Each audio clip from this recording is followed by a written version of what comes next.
¿Qué es lo que lleva a una persona a ver a otra como menos humana? ¿Y qué tiene que ver eso con la desigualdad o el racismo?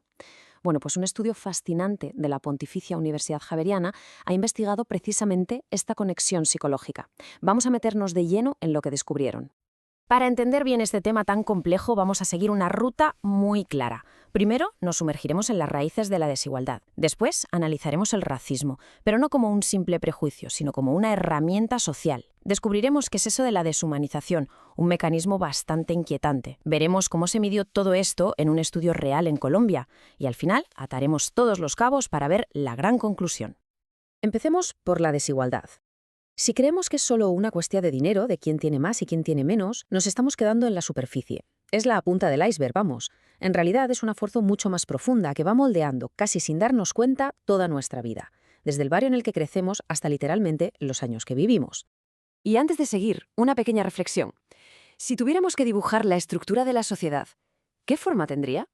¿Una pirámide, quizá? ¿Un rombo? Pues bien, en el estudio les plantearon a los participantes justo eso.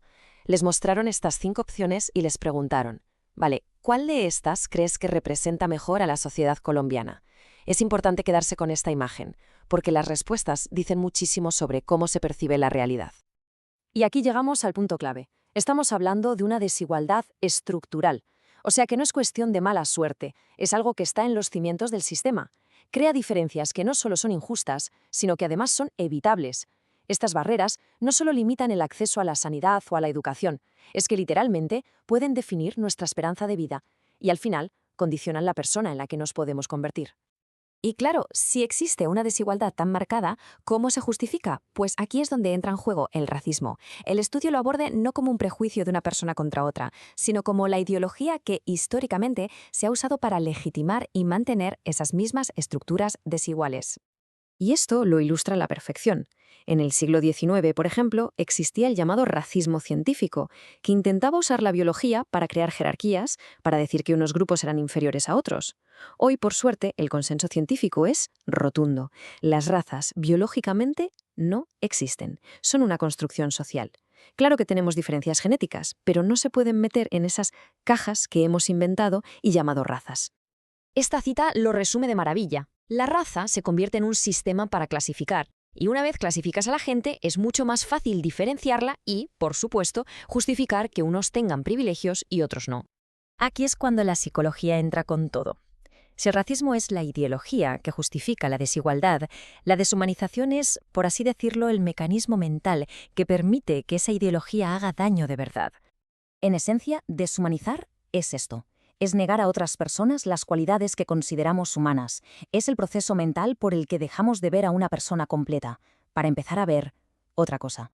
¿Y cómo se ve esto en el día a día? Pues a veces de forma muy sutil, como cuando se piensa en un trabajador solo como una herramienta sin vida propia ni emociones, y otras veces de una forma mucho más cruda y peligrosa, como cuando se llega a asociar a grupos enteros con animales, negándoles su humanidad por completo. Muy bien. Con estos conceptos ya un poco más claros, vamos a ver cómo el equipo de investigación se las apañó para medir todas estas ideas en el contexto de Colombia. La investigación se hizo con una muestra de 420 personas de diferentes partes del país que respondieron a un cuestionario bastante detallado sobre cómo veían la sociedad. Una de las herramientas que usaron fue esta escalera social. Se le pedía a cada persona que se situara en el peldaño donde sentía que estaba. Ojo, no se trata de sus ingresos reales, sino de su percepción, que es un motor psicológico potentísimo. ¿Nos acordamos de la pregunta sobre la forma de la sociedad? Pues aquí están los resultados. Casi el 80% de la gente eligió una de las dos formas más desiguales, o la pirámide de toda la vida, o una con una élite minúscula y una base social enorme. La percepción de que hay una desigualdad brutal es abrumadora.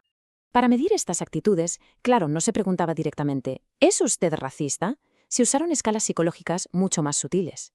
Por ejemplo, para la deshumanización se medía si la gente tendía a asociar a ciertos grupos étnicos con rasgos menos evolucionados o más primitivos, negándoles así cosas como la racionalidad o las emociones complejas. Y con todos estos datos en la mano, llegamos al meollo de la investigación, la conexión entre todas estas piezas. La pregunta clave era, por lo tanto, esta. ¿Hay una conexión real y que se pueda medir? ¿Las actitudes racistas de una persona pueden predecir su tendencia a ver a otros como menos humanos? Y la respuesta, después de pasar todos los datos por los análisis estadísticos, fue un sí rotundo. Y este es el gran hallazgo. Estadísticamente, a mayores actitudes racistas, mayor era la tendencia a deshumanizar. No es una simple coincidencia, ¿no? Una variable predecía la otra. La conexión no es solo una teoría, los datos la demuestran. Esta cita subraya la gravedad de lo que estamos hablando. La deshumanización no es un simple insulto, es una forma de dominación que nos deforma a todos, que distorsiona lo que significa ser humano. En conclusión, este estudio nos enseña que para combatir la deshumanización no basta con apelar a la buena voluntad. Es fundamental entender y atacar ese trío que la alimenta, la desigualdad estructural, las ideologías racistas y el mecanismo psicológico que las une. Solo así se pueden generar cambios de verdad. Y esto nos deja con una pregunta final, que quizá es la más importante de todas. Si ya hemos identificado este mecanismo psicológico que nos quita humanidad, ¿cuáles son los pasos que debemos dar como individuos y como sociedad para, de forma activa, rehumanizar nuestra mirada hacia los demás?